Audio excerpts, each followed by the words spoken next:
भागकर शादी करना गैर कानूनी नहीं है। अगर प्रेमी जोड़े वयस्क हैं तो परंतु क्या यह उचित है? घर से भागकर शादी करने जा रही एक लड़की से हुआ संवाद।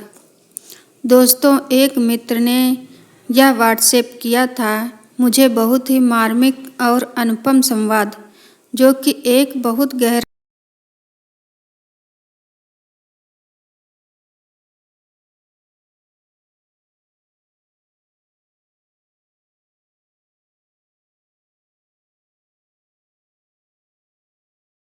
उसने अपने बैग से एक फ़ोन निकाला था और नया सिम कार्ड उसमें डालना चाहती थी, लेकिन सिम स्लॉट खोलने के लिए पिन की ज़रूरत पड़ती है, तो उसके पास नहीं थी।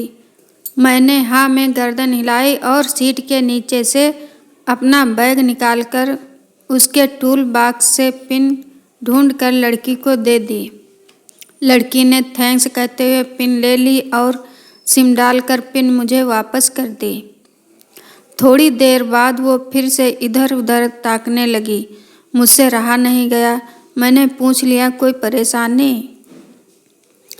वो बोली, सिम स्टार्ट नहीं हो रही है।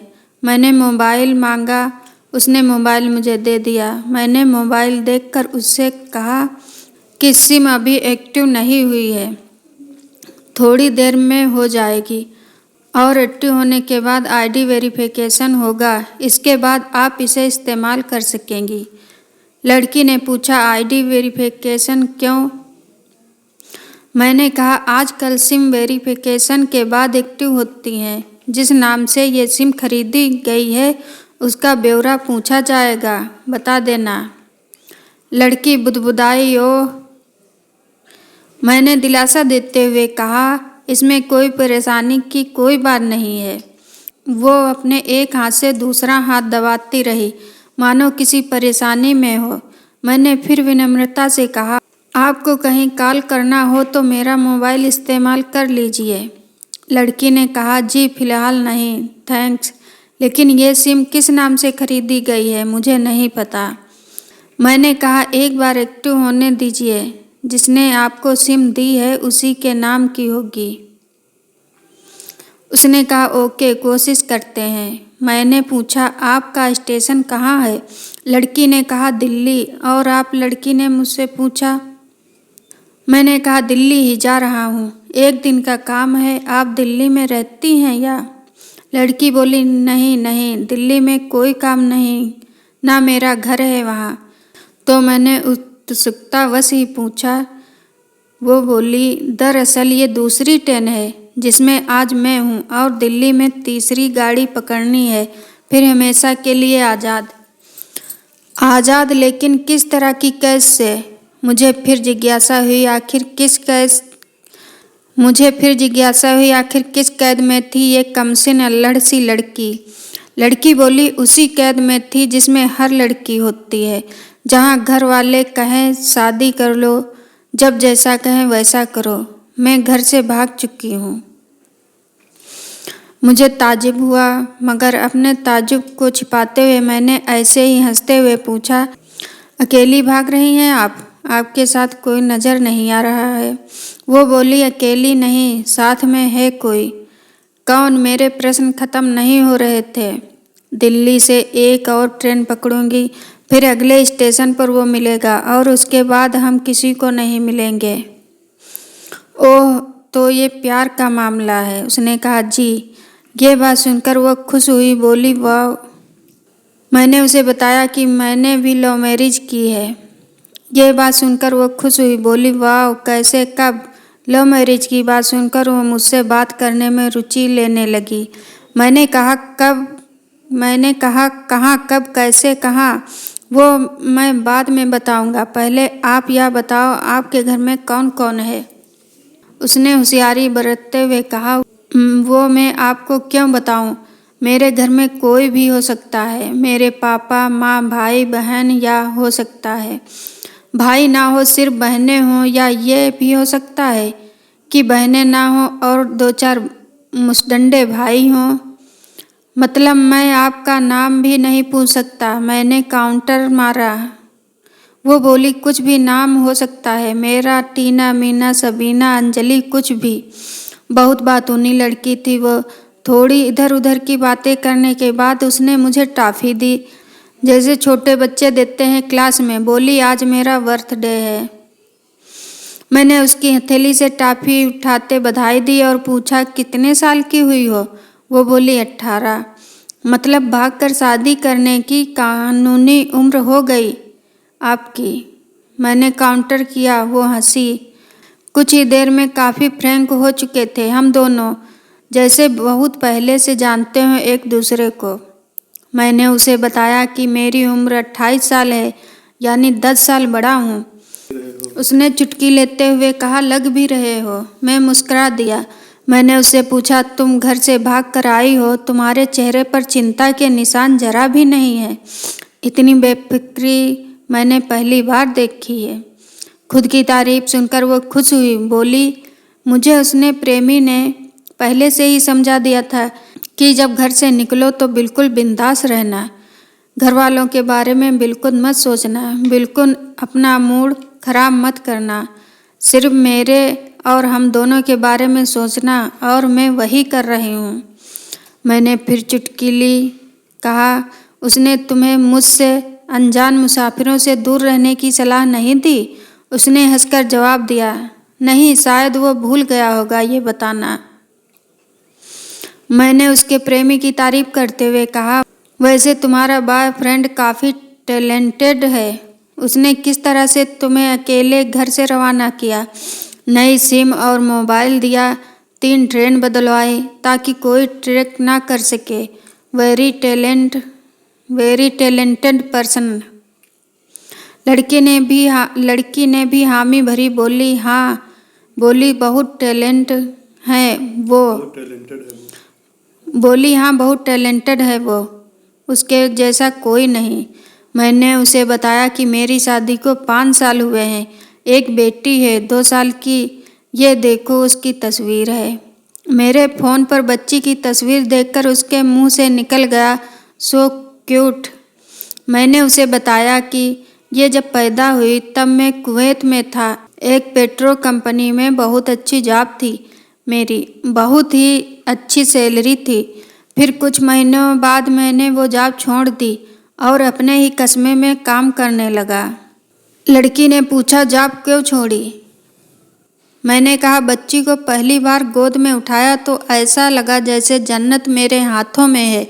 30 दिन की छुट्टी पर घर आया था, वापस जाना था लेकिन जा ना सका। इधर बच्ची का बचपन खर्च होता रहे, उधर मैं पूरी दुनिया कमा लूँ तब भी घाटे का सौदा है। मेरी 2 टके की नौकरी, बचपन उसका लाखों का। उसने पूछा, क्या बीवी बच्चों को साथ नहीं ले जा सकते थे वहाँ? मैंने कहा, काफ़ी टेक्निकल मामलों में गुजर कर एक लंबी अवधि के बाद रख सकते हैं। उस वक्त ये मुमकिन नहीं था। मुझे दोनों में से एक को चुनना था, आलीशान रहन सहन के साथ नौकरी या परिवार। मैंने परिवार चुना। अपनी बेटी को बड़ा हो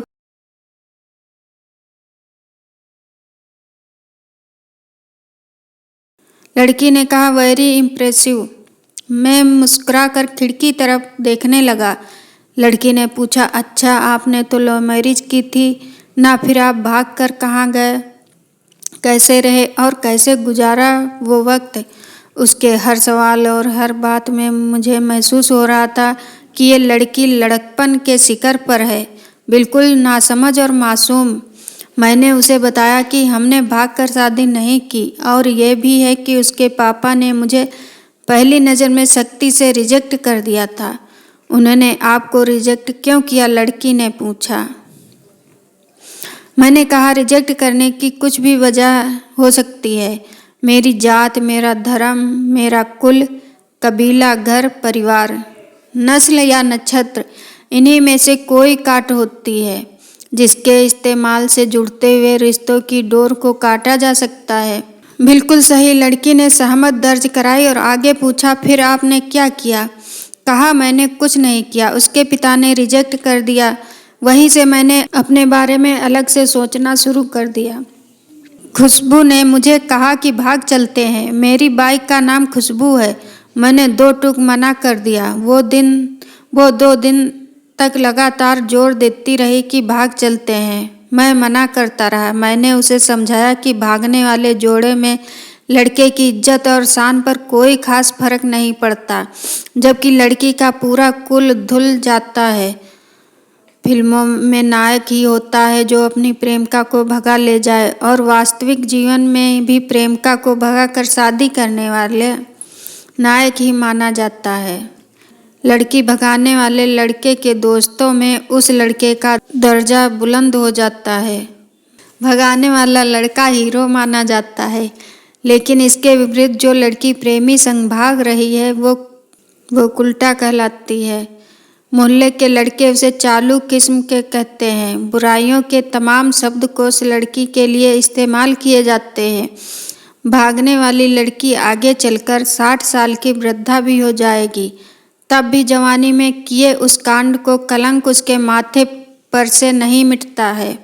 मैं मानता हूँ कि लड़का लड़की को तौलने का ये दोहरा मापदंड गलत है, लेकिन समाज में है तो सही, ये नज़रिया गलत है मगर अस्तित्व में है। लोगों के अवचेतन मन से भागने वाली लड़की की भद्दी तस्वीर होती है। मैं तुम्हारी पीठ को छलनी करके सुखी नहीं रह सकता। तुम्हारे माँ बाप को दुखी करके अपनी ख्वाहिशें पूरी नहीं कर सकता। वो अपने नीचे का होंठ दांतों तले पीसने लगी। उसने पानी की बोतल का ढक्कन खोलकर एक घूंट अंदर सरकाया। मैंने कहा, अगर मैं उस दिन उसे भगा ले जाता तो उसकी माँ तो शायद कई दिनों तक पानी भी ना पीती। इसलिए मेरी हिम्मत ना हुई कि ऐसा काम करूं। मैं जिससे प्रेम करूं उसके माँ बाप मेरे माँ बाप के समान ही हैं, चाहे शादी हो या ना हो। कुछ पल के लिए वो सोच में पड़ गई, लेकिन मेरे बारे में और अधिक जानना चाहती थी। उसने पूछा, फिर आपकी शादी कैसे हुई? मैंने बताया कि खुशबू की सगाई कहीं और कर दी गई थी। धीरे धीरे सब कुछ नॉर्मल होने लगा। खुशबू और उसके मंगेतर की बातें भी होने लगी थी फ़ोन पर, लेकिन जैसे जैसे शादी नज़दीक आने लगी उन लोगों की डिमांड बढ़ने लगी। डिमांड मतलब? लड़की ने पूछा। डिमांड का एक ही मतलब होता है, दहेज की डिमांड। परिवार में सबको सोने से बने तोहफे दो, दूल्हे को लग्जरी कार चाहिए, सास और ननद को नेकलेस दो, वगैरह वगैरह। बोले, हमारे यहाँ रीत है। लड़का भी इस रीत की अदायगी का पक्षधर था। वो सगाई मैंने येन केन प्रकरण तुड़वा डाली। फिर किसी तरह घरवालों को समझा बुझाकर मैं फ्रंट पर आ गया और हमारी शादी हो गई। ये सब किस्मत की बात थी। लड़की बोली, चलो अच्छा हुआ आप मिल गए, वरना वो गलत लोगों में फंस जाती। मैंने कहा, जरूरी नहीं कि माँ बाप का फैसला हमेशा सही हो, और ये भी जरूरी नहीं कि प्रेमी जोड़ी के पसंद सही हो। दोनों में से कोई भी गलत या सही हो सकता है। मतलब की बात यहाँ ये है कि कौन ज़्यादा समझदार और कौन वफादार है। लड़की ने फिर से पानी का घूंट लिया और मैंने भी। लड़की ने तर्क दिया कि हमारा फैसला गलत हो जाए तो कोई बात नहीं, उन्हें ग्लानि नहीं होनी चाहिए। मैंने कहा, फैसला ऐसा हो जो दोनों का हो। औलाद और माता पिता दोनों की सहमत वो सबसे सही है। बुरा मत मानना, मैं कहना चाहूँगा कि तुम्हारा फैसला तुम दोनों का है, जिसमें तुम्हारे पेरेंट्स शामिल नहीं हैं। ना ही तुम्हें इसका असली मतलब पता है अभी। उसने पूछा, क्या है इश्क का सही अर्थ? मैंने कहा, तुम इश्क में हो, तुम अपना सब कुछ छोड़कर चली आई हो, ये इश्क है।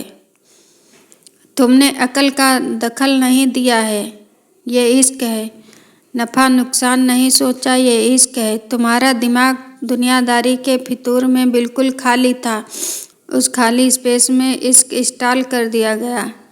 जिसने इश्क को इंस्टॉल किया वो इश्क में नहीं, यानी तुम जिसके साथ जा रही हो वो इश्क में नहीं बल्कि होशियारी हीरोगिरी में है। जो इश्क में होता है वो इतनी प्लानिंग नहीं कर पाता है, 3 ट्रेनें नहीं बदलवा पाता है, उसका दिमाग इतना काम ही नहीं कर पाता। कोई कहे मैं आशिक हूँ और वो शातिर भी हो, ये नामुमकिन है। मजनू इश्क में पागल हो गया था। लोग पत्थर मारते थे उसे। इश्क में उसकी पहचान तक मिट गई। उसे दुनिया मजनू के नाम से जानती है, जबकि उसका असली नाम केस था, जो नहीं इस्तेमाल किया जाता। वो शातिर होता तो केस से मजनू ना बन पाता। फरहाद ने सीरी के लिए पहाड़ों को खोदकर नहर निकाल डाली थी, और उसी नहर में उसका लहू बहा था। वो इश्क था। इश्क में कोई फकीर हो गया, कोई जोगी हो गया। किसी माझी ने पहाड़ तोड़कर रास्ता निकाल लिया। किसी ने अतिरिक्त दिमाग नहीं लगाया। लालच, वासना और हासिल करने का नाम इश्क नहीं है। इश्क समर्पण करने को कहते हैं, जिसमें इंसान सबसे पहले खुद को समर्पण करता है, जैसे तुमने किया। लेकिन तुम्हारा समर्पण हासिल करने के लिए था, यानी तुम्हारे इश्क में तृष्णा की मिलावट हो गई। डॉक्टर इकबाल का एक शेर है, अकल अय्यार है सो भेष बदल लेती है। इश्क बेचारा ना मुल्ला है, ना जाहिद और ना हकीम। लड़की अचानक से खो सी गई। उसकी खिलखिलाहट और लड़कपन एकदम से खामोशी में बदल गया। मुझे लगा मैं कुछ ज़्यादा बोल गया, फिर भी मैंने जारी रखा। मैंने कहा, प्यार तुम्हारे पापा तुमसे करते हैं। कुछ दिनों बाद उनका वजन आधा हो जाएगा। तुम्हारी माँ कई दिनों तक खाना नहीं खाएंगी, ना पानी पिएंगी। जबकि आपको अपने प्रेमी को आजमा कर देख लेना था। ना तो उसकी सेहत पर फर्क पड़ता, ना दिमाग पर।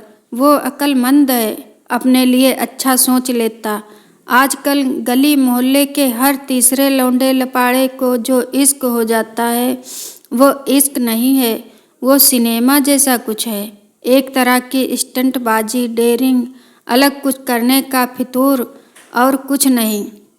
लड़की के चेहरे का रंग बदल गया। ऐसा लग रहा था वो अब यहाँ नहीं है। उसका दिमाग किसी अतीत में टहलने निकल गया है। मैं अपने फ़ोन को स्क्रॉल करने लगा, लेकिन मन की नज़र उसकी तरफ ही थी। थोड़ी ही देर में उसका और मेरा स्टेशन आ गया। बात कहाँ से निकली थी और कहाँ पहुँच गई। उसके मोबाइल पर मैसेज टोन बजी। देखा सिम एक्टिव हो चुकी थी। उसने चुपचाप बैग में से आगे का टिकट निकाला और फाड़ दिया। मुझे कहा, एक कॉल करना है। मैंने मोबाइल दिया। उसने नंबर डायल करके कहा, सॉरी पापा, और सिसक कर रोने लगी। सामने से पापा फ़ोन पर बेटी को संभालने की कोशिश करने लगे। उसने कहा, पापा आप बिल्कुल चिंता मत कीजिए, मैं घर आ रही हूँ।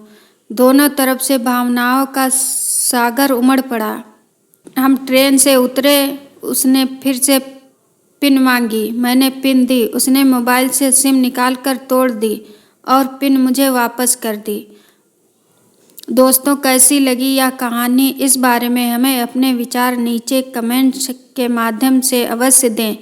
वीडियो देखने के लिए आपका बहुत बहुत धन्यवाद।